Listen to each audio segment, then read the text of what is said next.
마가복음 1장 1절에서 11절. 제가 가지고 있는 성경은 신약 성경 53페이지 마가복음 1장 1절에서 11절까지 천천히 합독하겠습니다.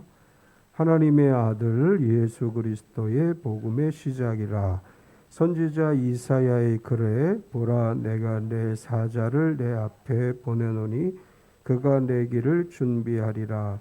광야에 외치는 자의 소리가 있어 이르되 너희는 주의 길을 준비하라. 그의 오실 길을 곧게 하라. 기록된 것과 같이 세례 요한이 광야에 이르러 죄 사함을 받게 하는 회개의 세례를 전파하니 온 유대 지방과 예루살렘 사람 다 나아가 자기 죄를 자복하고 요단강에서 그에게 세례를 받더라. 요한은 낙타털 옷을 입고 허리에 가죽띠를 띠고 메뚜기와 석청을 먹더라.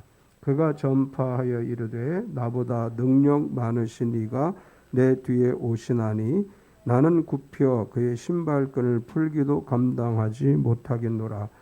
나는 너희에게 물로 세례를 베풀거니와 그는 너희에게 성령으로 세례를 베푸시리라. 그때 예수께서 갈릴리 나사렛에서부터 와서 요단강에서 요한에게 세례를 받으시고 곧 물에서 올라와실새 하늘이 갈라짐과 성령이 비둘기같이 자기에게 내려오심을 보시더니 하늘로부터 소리가 나기를 너는 내 사랑하는 아들이라 내가 너를 기뻐하노라 하시니라. 아멘. 우리가 지난주까지는 누가복음을 살펴봤고 오늘부터는 오후 예배 마가복음을 살펴보려고 합니다. 마가복음은 마가가 기록했다. 그래서 마가복음이다. 일반적으로 우리가 그렇게 이야기를 합니다. 그런데 마가복음도 그렇고 요한복음도 그렇고 실제로 그 안에 마가복음 안에 요한복음 안에 마가가 기록했다. 그런 이야기는 없어요. 요한복음도 요한이 썼다. 이런 공식적인 기록은 없습니다. 근데 마가복음은 마가가 기록했다고 밝히지 않지만 내용의 흐름으로 볼 때 마가가 썼을 것이다. 그래서 마가가 쓴 복음이다. 그런 의미에서 마가복음이다. 이렇게 이제 우리가 일반적으로 이야기를 합니다. 이제 마가라고 하는 분은 우리가 많이 들어서 알고 있는 분이죠. 마가는 오순절날 우리는 이제 마가 다락방에서 기도하던 중에 성령을 받았다. 우리가 이렇게 일반적으로 얘기를 해요. 그 마가는 사도행전을 읽어보면 바나바의 생질이라고 되어 있죠. 바나바의 조카라고 되어 있습니다. 또 이 마가에 대한 기록들을 보면 베드로에게 있어서는 영적 아들이다. 이제 디모데라든지 디도는 바울이 나의 사랑하는 아들이라 이렇게 표현을 했어요. 반면에 베드로에게 있어서 영적 아들은 마가라 이렇게 일반적으로 이야기를 합니다. 마가는 여러 가지 면에서 아마도 어려서부터 예수님을 만났을 가능성이 큰 것으로 보고 있고 예루살렘에 있는 그의 어머니 마리아의 집은 초대교회가 시작된 장소일 것이다. 이렇게 우리가 보고 있습니다. 왜냐하면 사도행전에 보면 마가 요한의 어머니 마리아의 집에서 교회가 예배를 드리고 모임 장소로 제공이 되고 이런 기록들이 있기 때문에 마가 요한 또 마가 요한의 어머니의 다락방이 초대교회의 시작이 된 장소일 것이다. 이제 이렇게 많이 해석을 합니다. 마가는 실수라고 하기보다는 바울과 바나바와 1차 선교여행을 갔다가 중간에 너무 힘들어서 포기하고 예루살렘으로 돌아가죠. 그래서 바울과 바나바가 2차 선교 여행을 출발하려고 할 때 마가 요한의 문제를 가지고 다투게 되죠. 바나바는 마가 요한을 데리고 가자. 바울은 1차 선교 여행 때 자기를 다 하지 않고 도망간 사람을 데리고 갈 수 없다. 그래서 둘이 싸우다가 갈라서게 돼요. 2차 선교 여행부터 바울과 바나바가 각기 선교 여행을 떠나는데 사도행전은 그 원인이 마가 때문이다. 이렇게 기록을 합니다. 이제 바울이 마가가 자기를 다 안 하고 떠났기 때문에 마가에 대해서 굉장히 안 좋은 감정을 가지고 있을 것처럼 보이지만 디모데후서에 보면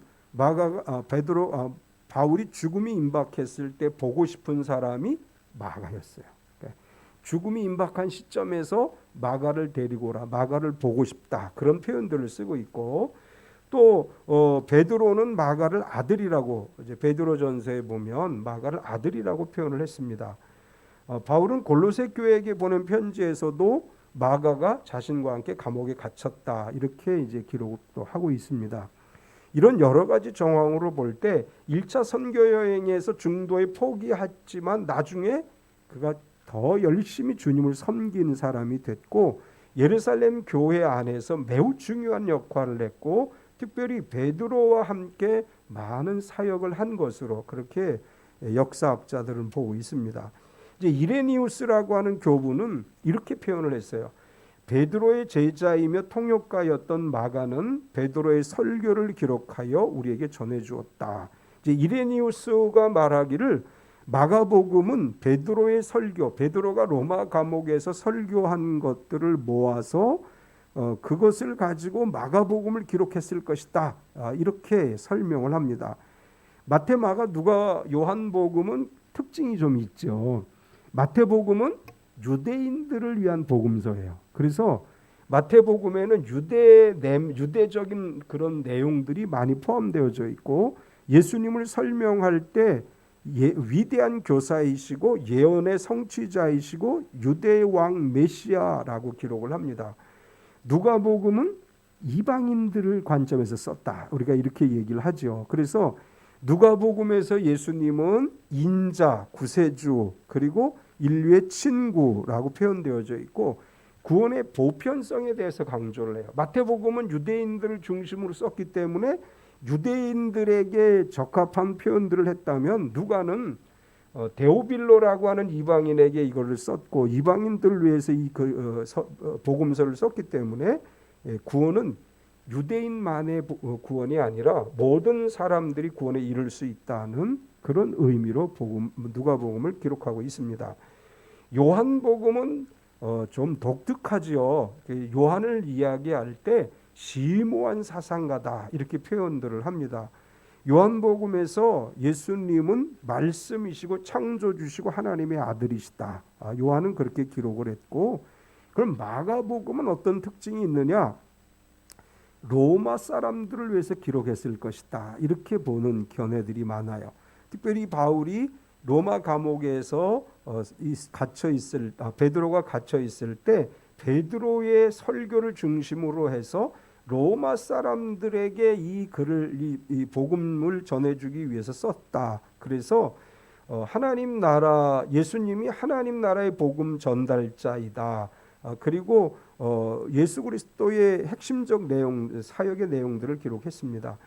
이제 신약신학을 전공하는 사람들은 마태, 마가, 누가, 요한복음 중에 가장 먼저 쓰여진 복음이 뭐냐라고 얘기할 때 마가복음일 것이다, 이렇게 봐요. 그래서 마가복음이 제일 먼저 기록했고, 마가복음을 기초로 해서 마태복음과 누가복음이 기록되어졌을 것이다. 왜냐하면 성경을 읽어보면 아시겠지만 마가복음에 나오는 이야기가 마태복음과 누가복음에도 기록되어져 있어요. 그러니까 마가복음에 있던 내용이 마태나 누가복음에 다 기록되어져 있거나 어느 한쪽에 반드시 그 내용들이 기록되어져 있어서 신약신학을 전공하는 사람들 다 그런 건 아니지만 이제 중심적인 신학자들은 마가복음이 제일 먼저 기록되어졌을 것이다. 또 다르게 보는 경향의 신학자들도 있어요. 마태복음이 먼저 기록되어졌을 것이다, 이렇게 보는 학자도 있기는 한데 일반적으로 마가복음이 제일 먼저 기록됐을 것이다, 그렇게 보고 있습니다. 마가는 1절에 이렇게 기록을 하죠. 하나님의 아들 예수 그리스도의 복음의 시작이라. 그런데 헬라어에서는 시작이란 말이 제일 앞에 나와요. 시작이다, 하나님의 아들 예수 그리스도의 복음, 이렇게 돼 있어요. 이제 이걸 우리말로 번역하면서 하나님의 아들 예수 그리스도의 복음의 시작이라, 이렇게 번역을 한 겁니다. 이제 이게 어떤 차이가 있느냐면 창세기 1장 1절에 어떻게 시작해요? 태초에, 이렇게 시작하죠. 마가복음 1장 1절도 원래는 시작이라라는 단어로 해요. 이 시작이라는 단어와 히브리어의 태초에라는 말은 이제 같은 의미로 우리가 해석을 합니다. 이 창세기 1장 1절은 하나님이 우주를 창조하심에 대한 기록이라면 마가복음 1장에서 마가가 이야기하려고 하는 건 뭐냐 하면 예수 그리스도를 통해서 구원사적인 역사가 시작됐다. 예수님은 창조와 같은, 하나님이 세상을 창조한 것과 같은 새로운 시대를 열어주신 분이다. 그런 의미에서 시작이다. 예수 그리스도의 복음, 이렇게 이제 마가는 기록을 했습니다. 그러니까 마가의 관점에서 보면 태초에라는 말과 시작이라고 하는 말은 같은 개념인 것으로 우리가 이해할 수 있고, 태초에 하나님이 천지를 만드셨다면 새로운 시대는 예수 그리스도에 의한 복음으로 말미암아 새로운 시대가 열린 것이다. 그러니까 예수 그리스도가 이 땅에 오심으로 우리가 구원받은 새로운 역사가 일어나게 됐고, 인간 구원을 위한 하나님의 새로운 시대가 열린 것이다. 1절에서 그렇게 표현하고 있는 것입니다. 마가는 예수님 자체가 복음이시고 예수님의 사역이 곧 복음의 시작이다. 이렇게 이야기하고, 예수님의 사역은 새로운 시대가 열리기 시작하는 것이다. 이제 이렇게 표현을 한 것입니다. 그래서 하나님의 아들 예수 그리스도의 복음의 시작이다. 이렇게 이제 1절에서 시작을 하는데, 이 마가는 그래서 사실 별로 중요하다고 생각하지 않은 이야기들은 다 생략을 해요. 예수님의 탄생 이야기도 생략했어요. 왜냐하면 복음은 어디서부터 시작됐다고 이제 증거하기 시작하냐면 공생의 사역부터 구원의 역사가 시작됐다. 그런 관점에서 공생의 사역부터 기록을 해요. 근데 일반적으로 마태나 누가는 성육신으로부터 보는 거죠. 성육신 하심으로부터 구원의 역사가 시작되어졌고, 마가는 예수님의 공생애로부터 복음의 역사가 시작되었다. 이제 이런 관점으로 기록했을 것이다. 이렇게 볼 수 있습니다. 이제 마가는 예수 그리스도 복음의 시작이라고 이렇게 이야기한 다음에 곧바로 어떤 이야기를 쓰고 있느냐 하면 예수님의 길을 준비한 요한의 이야기를 쓰고 있죠. 그리고 세례의 이야기를 쓰고 공생의 이야기를 쓰고 있습니다. 마가복음을 시작하면서 오늘 1장 1절에서 11절까지 말씀에서 마가를 통해서 하나님이 들려주시는 것은 예수 그리스도 복음의 시작이라고 하는 것이고, 오늘 이 제목으로 하나님의 말씀을 나누려고 합니다.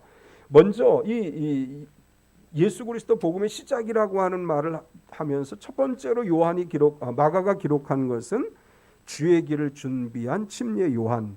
제가 복음 괄호하고 복음이라고 표현했는데, 예수 그리스도가 복음의 시작이라고 선포하면서 요한은 예수 그리스도의 길을 준비한 사람이다. 이렇게 소개를 했습니다. 마가는 요한이 예수 그리스도의 길을 준비했다고 소개하면서 요한의 사역은 이미 예언되어진 사역이다. 이렇게 얘기를 해요. 2절과 3절에 보면 선지자 이사야의 글에 보라, 내가 내 사자를 내 앞에 보내노니 그가 내 길을 준비하리라. 광야에 외치는 자의 소리가 있어 이르되 너희는 주의 길을 준비하라. 그의 오실 길을 곧게 하라. 기록된 것과 같이. 근데 사실 2절과 3절, 2절을 시작하면서 선지자 이사야의 글에라고 썼지만 2절과 3절은 사실은 이사야의 말씀만이 아니라 출애굽기 23장 20절에 내가 사자를 내 앞서 보내어 길에서 너를 보호하여 너를 내가 예비한 곳에 이르게 하리니, 여기서 내가 사자를 내 앞에 보내어라는 구절을 인용하게 되고, 말라기 3장 1절에도 만군의 여호와가 이르노라, 보라 내가 내 사자를 보내리니 그가 내 앞에서 길을 준비할 것이요 또 너희가 구하는 바 주가 갑자기 그의 성전에 임하시리니 곧 너희가 사모하는 바 언약의 사자가 임하실 것이라. 이제 출애굽기와 말라기의 말씀도 인용했고, 이사야 40장 3절에 보면 외치는 자의 소리여 이르되 너희는 광야에서 여호와의 길을 예비하라. 사막에서 우리 하나님의 대로를 평탄하게 하라. 이제 마가는 이 글을 로마인들에게 소개하는 그 글이라고 볼 때 이것은 출애굽기에서 인용했고 이것은 말라기에서 인용했고 이것은 이사야의 글에서 인용했고 이걸 설명하지 않고 그냥 이사야의 글이라고 대표적으로 쓴 거예요.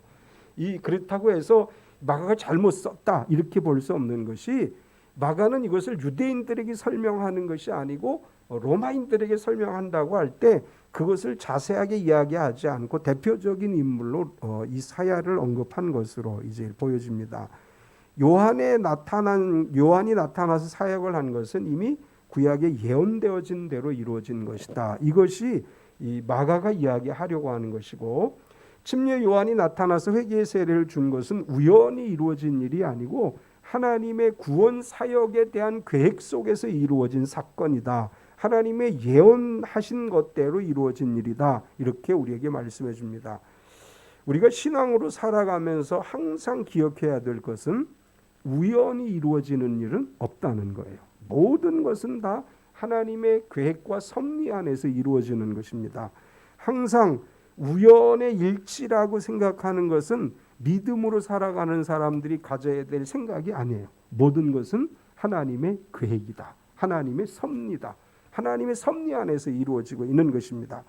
우리는 지금 하나님의 계획과 허락하심 속에서 우리의 삶을 살아가고 있고, 그렇기 때문에 우리의 삶은 은혜이고 축복인 줄 믿습니다. 구약의 예언대로 침례 요한이 왔는데 그가 한 일은 회개의 침례를 전파했습니다. 4절을 보면 세례 요한이 광야에 이르러 죄 사함을 받게 하는 회개의 세례를 전파하니, 구약의 예언대로 주님의 길, 복음의 길을 준비하기 위해서 요한이 왔는데, 요한이 그럼 어떤 일을 했느냐? 회개의 세례를 전파했다. 복음의 시대가 열리기 위해서, 그리스도가 사역을 하시기 위해서, 하나님 나라가 우리 가운데 임하기 위해서 가장 필요한 게 뭐냐라고 이야기할 때 회개하는 것이다. 이런 이야기를 한 것입니다. 마태복음에서는 회개하라 천국이 가까웠다 요한이 외친 것으로 기록을 하는데, 복음은 죄로 인해 죽을 수밖에 없는 우리들을 위해 예수님이 오셨고 예수님으로 말미암아 죄 사함을 얻고 하나님 나라의 백성이 되고 구원받은 성도가 됐고, 우리는 하나님 나라의 백성으로서 시민으로서 살아가게 됐다. 따라서 마태, 마가, 누가, 요한복음에서 이야기하는 건 뭐냐? 회개가 복음의 길을 여는 것이고, 회개가 하나님 나라의 백성이 되는 길로 나아가는 것이고, 회개를 통해서 우리가 구원받는 성도의 길에 들어서는 것이다. 따라서 회개의 세례라고 할 때 회개함으로 죄 사함을 받게 되고 그 증거가 세례이고, 요한은 그 사역을 하면서 주의 길을 준비했다. 다르게 표현하면 죄 문제 해결을 위해서 죄 사함에 관한 새롭게 그 유대인들에게 새로운 주제를 던져준 거예요. 지금까지 사실 유대인들이 이 로마의 지배를 받고 있으면서도 죄 회개라는 개념으로서 하나님 나라를 기다린 것이 아니고, 그들이 생각하고 있는 정치적 메시아를 기다리고 있었는데, 요한은 가장 먼저 해야 될 게 회개다 이 이야기를 해주는 거예요. 먼저 회개하라. 그 다음에 회개함으로 죄 사함의 상징인 세례를 받으라. 요한이 그렇게 선포할 때 사람들이 죄를 자복하고 세례를 받았습니다. 5절과 6절에 보면 온 유대 지방과 예루살렘 사람이 다 나아가 자기 죄를 자복하고 요단강에서 그에게 세례를 받더라. 요한은 낙타 털옷을 입고 허리에 가죽들을 띠고 메뚜기와 석청을 먹더라.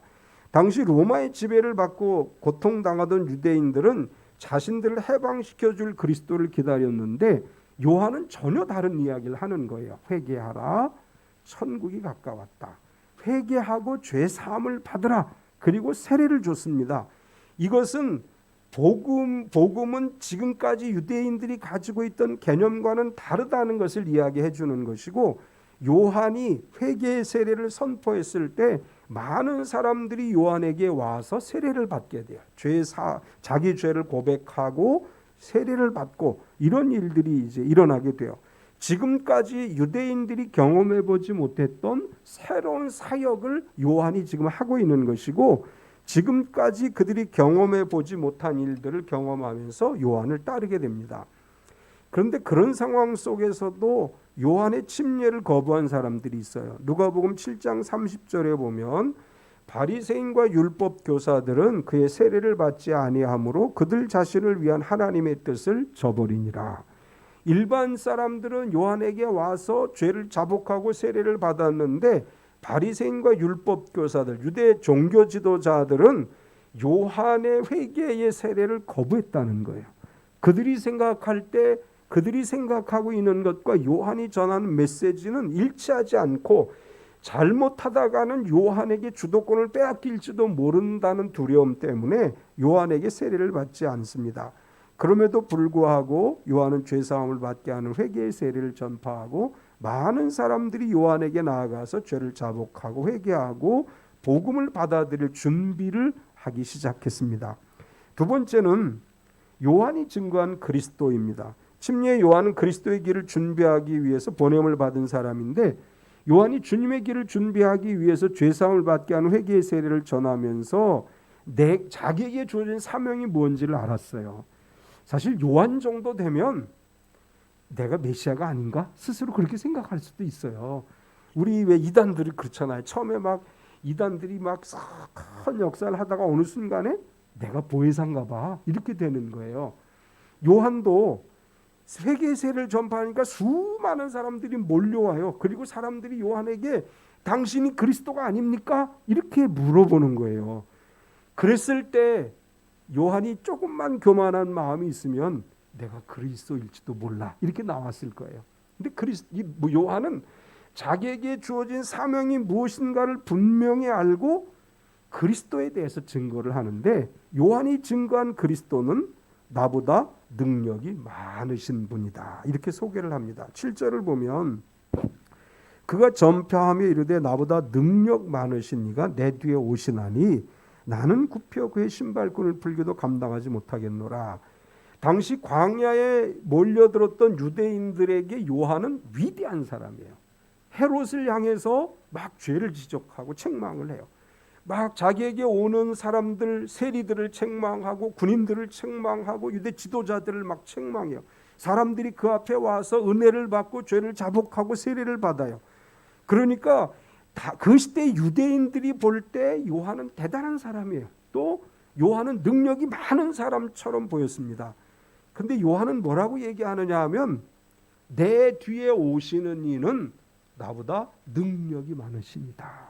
나와는 비교도 될 수 없을 만큼 그분은 엄청난 능력을 가지신 분이고 그분은 사람들이 상상할 수 없는 일을 하시는 분이시다. 이런 의미에서 나보다 능력 많으신 이가 내 뒤에 오신다.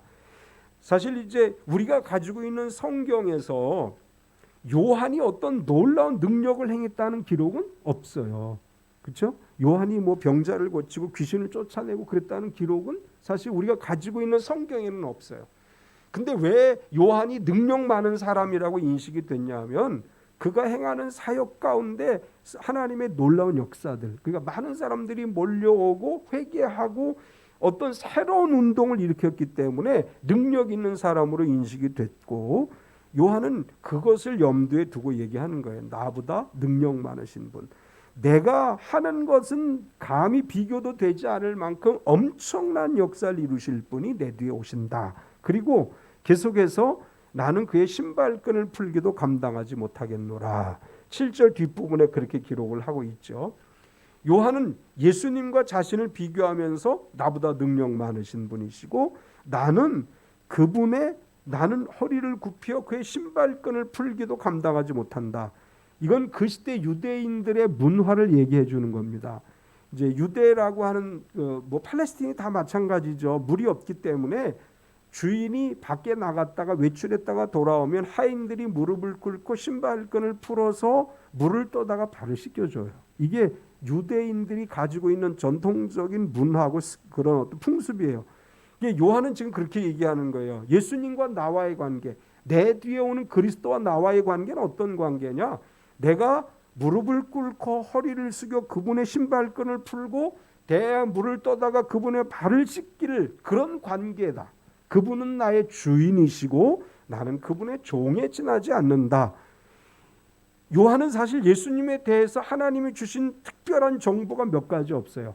세례를 줄 때 하늘로부터 성령이 임하는 것을 보면 그가 그리스도일 것이다. 요한복음에 그렇게 이제 요한이 하나님으로부터 받았다는 이야기를 했죠. 그럼에도 불구하고 요한은 그리스도를 통해서 하나님이 이루실 놀라운 일들을 기대하고 있었기 때문에 그분은 내가 허리를 굽혀 신발끈을 풀기도 감당하지 못할 뿐이다. 이렇게 고백을 했습니다. 예수님은 우리에게서 어떤 분일까요? 주님이시죠. 우리는 그분의 신발끈을 풀기도 감당하지 못할 사람들이에요. 그런데 예수님 우리에게 이렇게 말씀하셨어요. 너는 나의 친구라. 이렇게 말씀하셨어요. 우리는 그분의 발을 씻겨도 시원치 않을 그 발 씻길 차례도 되지 않은 사람들인데 예수님 우리에게 너는 나의 친구라 이렇게 말씀해 주시고 하나님은 우리를 향해서 너는 나의 자녀라고 말씀해 주셨어요. 이것이 은혜이고 축복인 줄 믿습니다. 요한은 계속해서 그분은 성령으로 세례 주시는 분이시다. 8절을 보면 나는 너에게 물로 세례를 베풀었거니와 그는 너에게 성령으로 세례를 베푸시리라. 요한은 자신에게 주어진 사명이 죄사함을 받게 하는 회개의 세례인 반면에 그리스도는 성령으로 세례를 주신다. 그렇다고 해서 요한의 세례가 무의미한 건 아니죠. 요한의 세례가 오늘날 교회 안에서 교회까지 이어지고 있죠. 우리는 세례를 받음으로 인해서 예수님을 믿는 성도가 됐다는 상징적 의미로 세례를 받고 모든 교회들이 세례를 받으면 정식 교인으로 인정을 하는 거예요. 이거는 요한의 세례가 그만큼 중요한 의미가 있는 것임을 이제 이야기하는 것이고 신앙의 첫 단계는 뭐냐? 회개의 세례를 받는 거예요. 그리고 나서 성령으로 세례해 주시는 예수님의 은혜로 우리가 성령을 받게 되는 줄 믿습니다. 요한은 그렇게 얘기하는 거예요. 예수님께서 성령으로 세례를 주신다. 예수님께서도 내가 가면 너희에게 성령을 보내주리라 이렇게 말씀하시고 오늘 우리가 예수 그리스도 그 안에서 성령으로 세례를 받습니다. 사도행전 2장 33절에 보면 하나님이 오른손으로 예수를 높이심에 그가 약속하신 성령을 아버지께 받아서 너희가 보고 듣는 이것을 부어 주셨느니라. 예수님은 우리에게 성령으로 세례 주시는 분이십니다. 예수님 우리의 구세주이시고 우리에게 성령으로 세례를 주시고 우리의 질병을 치유하시고 마지막 날 다시 오실 재림의 왕이심을 믿습니다. 이제 세 번째 요한에게 세례를 받으신 예수님.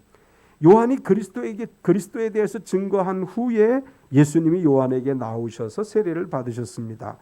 요한은 오실 그리스도에 대해 증거했는데 그리스도이신 예수님께서 요한에게 와서 세례를 받으셨는데 마가는 예수님에게 세례받은 사건 아주 간략하게 기록을 했습니다.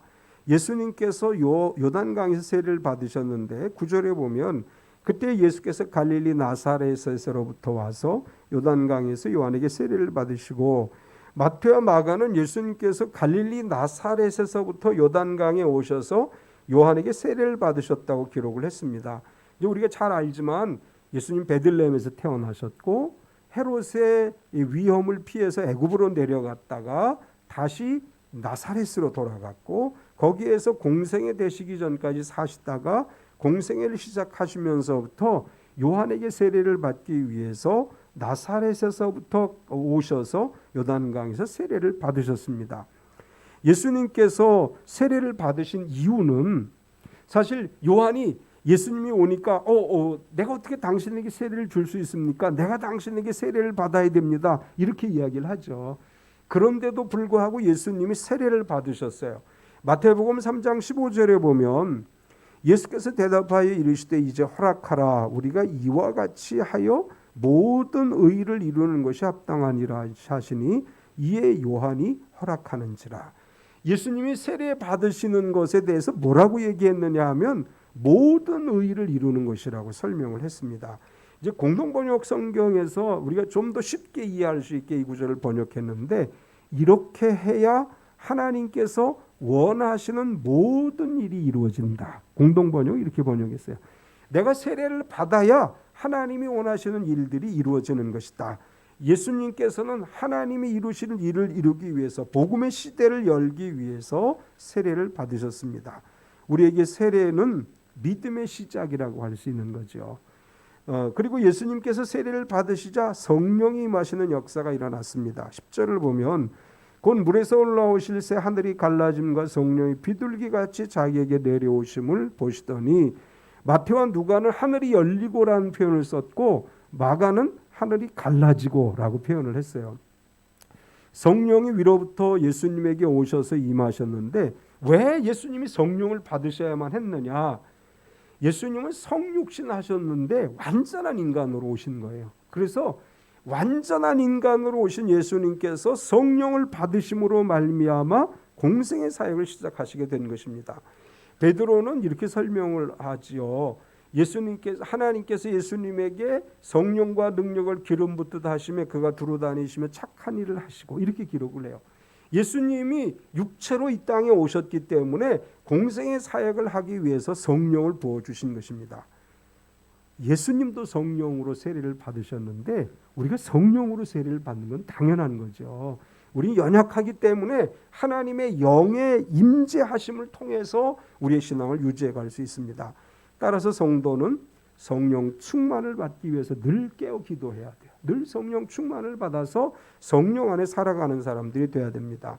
이때 하늘에서 너는 내 사랑하는 아들이라 내가 너를 기뻐하노라 이런 음성이 들려옵니다. 11절에 보면 하늘로부터 소리가 나기를 너는 내 사랑하는 아들이라 내가 너를 기뻐하노라 하시니라. 예수님이 세례를 받으신 다음에 성령이 임하셨고 하나님께서 친히 인정하시는 거예요. 너는 내 아들이 내 사랑하는 아들이고 내가 너를 기뻐한다. 이 말씀이 우리에게 주는 말씀이 되기를 축원합니다. 우리가 기도할 때 주님께서 너는 내 사랑하는 아들이야. 너는 사랑하는 딸이야. 내가 너를 기뻐해. 이 음성을 들려주실 줄 믿습니다. 예수님은 복음이십니다. 예수님 안에 생명이 있습니다. 예수님을 통해서 우리는 하나님의 자녀가 됐고 하나님 나라의 백성으로서 하나님 나라의 복을 누리는 줄 믿습니다. 예수님은 구세주이십니다. 우리에게 성령으로 세례 주십니다. 우리의 질병을 치료하시는 대의사이시고 다시 오실 재림의 왕이십니다.